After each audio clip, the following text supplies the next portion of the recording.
Bienvenue dans cette vidéo de remédiation en mathématiques où on manipule quelques fractions et nombres rationnels en particulier, bien voir la relation qu'il y a entre les fractions et les nombres rationnels, c'est-à-dire leur écriture décimale. Voilà donc l'énoncé, ou quelques énoncés. Un premier énoncé où on donne ici des figures et on demande de savoir quelle est la fraction qui va permettre de représenter chacune de ces figures. Et puis un deuxième exercice dans lequel on donne directement des fractions et on essaye de voir ensuite quel est le nombre qui est représenté par cette fraction. Donc si je commence ici, pour rappel, une fraction c'est donc une barre de fraction avec un nombre ici, un nombre qu'on appelle au numérateur. Pourquoi au numérateur? Parce que ce nombre va numérer, c'est-à-dire qu'il va compter quelque chose par rapport à un autre nombre qui est au dénominateur. Pourquoi le dénominateur? Parce qu'il va dénominer, c'est-à-dire qu'il va dire combien on compte par rapport à ce qu'on est en train de considérer. Donc si je prends le premier exemple qui est ici, mais si je compte des parts, j'ai en parts égales 6, 7, 8, 9, 10, 11, 12 parts égales qui sont considérées.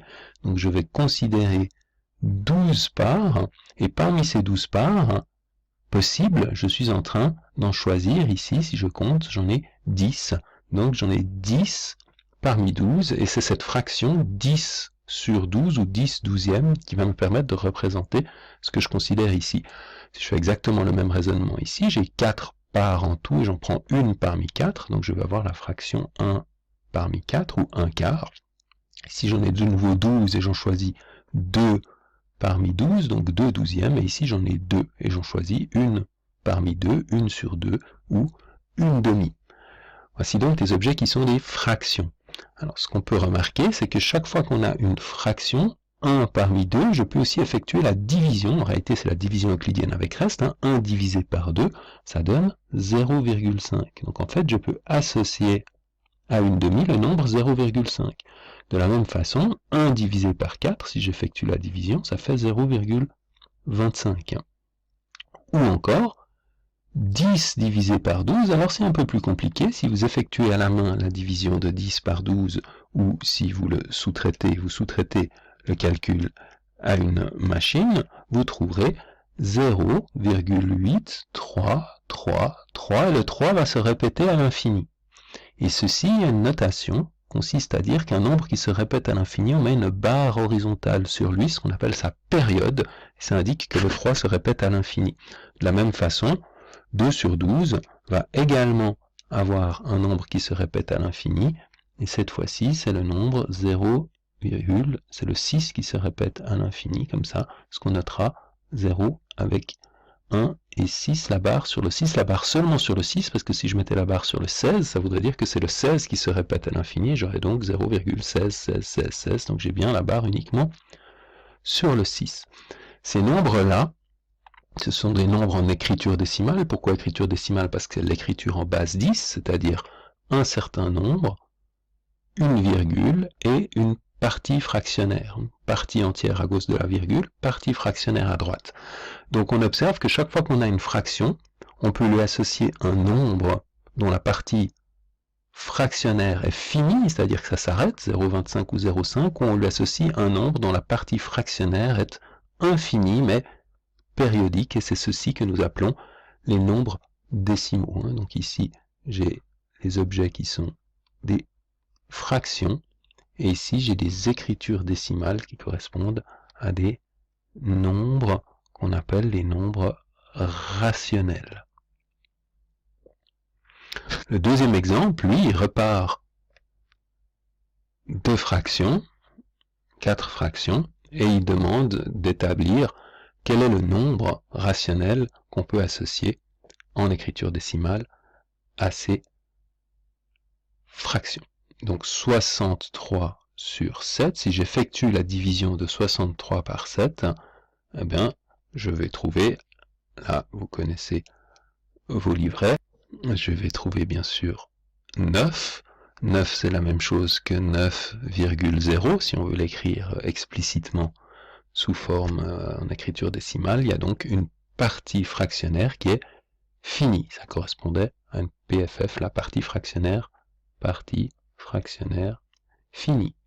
Le suivant, 7 demi, si vous effectuez la division de 7 par 2, alors vous allez obtenir 3,5. Vous avez de nouveau affaire à une partie fractionnaire finie. Par contre, si vous prenez 7 tiers ou 7 sur 3 et que vous effectuez la division de 7 par 3, alors vous allez trouver une partie fractionnaire qui est 2,3, 3, 3, 3, etc. Ce qu'on va écrire comme 2,3 périodique, et la partie fractionnaire va être infinie périodique. Dernier exemple, 3 septièmes, ou 3 sur 7. Si j'effectue la division, eh bien là, on observe qu'avec une fraction très simple, des septièmes, 3 septièmes, eh bien, j'obtiens un résultat qui a un comportement déjà assez étonnant. Ça fait 4, 2, 8, 5, 7, 1, 4, 2, 8, etc. Souvent la calculatrice quand même avoir de la peine ici à traiter les choses, mais en réalité on se rend compte que toute la partie 4, 2, 8, 5, 7, 1, 4 va se... faut que j'aille un tout petit peu avant, jusqu'au 4, 2, 8, 7, 1. Voilà, c'est cette partie-là qui va se répéter, 4, 2, 8, 7, 1, etc. Ce qui veut dire que ce nombre est égal en fait à la partie 4, 2, 8, 5, 7, 1, et la période, cette fois-ci, est sur tout ce bloc-là, donc ce bloc va se répéter à l'infini, et on a une partie fractionnaire infinie périodique. Dernière remarque, si je reprends ces quatre fractions, bien sûr que la fraction 3 sur 7, elle correspond en fait à avoir un tout qu'on va séparer en 7 parties. Alors des septièmes, c'est pas toujours la plus facile à faire. 1, 2, 3, 4, 5, 6, 7. On imagine à peu près 7 parts égales. Et je considère 3 parmi ces 7 parts. Mais alors du coup, on pourrait se poser la question, 7 tiers, ça correspond à quoi? 7 tiers, c'est la même chose, en fait, que 6 plus 1 tiers, ce qui correspond à 6 tiers plus 1 tiers, et 6 tiers, 6 divisé par 3, ça fait 2, donc 2 plus 1 tiers, ce que les mondes anglophones notent parfois 2 1 tiers, ce qui correspondrait à dire qu'en réalité, j'ai 3 gâteaux, chacun sont séparés en 3 parts, et puis j'ai pris 3 tiers, ce qui est un gâteau complet, plus encore 3 tiers, ça me fait 3 et 3, 6 tiers, plus encore 1 tiers, voilà le 7e tiers. Donc on aurait là la représentation, comme au tout début de la vidéo, de cette fraction-là, sous forme de camembert, comme ça. Évidemment, de la même façon, 7 demi, ça consisterait à dire que j'ai en fait 6 plus une demi, c'est-à-dire 6 demi plus une demi, c'est-à-dire 3 plus une demi, ou bien encore 3 une demi, avec, cette fois-ci, 4 gâteaux, tous partagés en 2, en demi, et j'en ai un entier, un deuxième entier, un troisième entier, ça correspond à 3 ici, plus encore une demi. Alors évidemment, 63 septièmes qui lui était égal directement à 9, ça veut dire que j'ai mes 1, 2, 3, 4, 5, 6, 7, 8, 9. Il faudrait les voir comme étant tous identiques, bien sûr, et je les ai, celui-là est un peu petit, tous pris.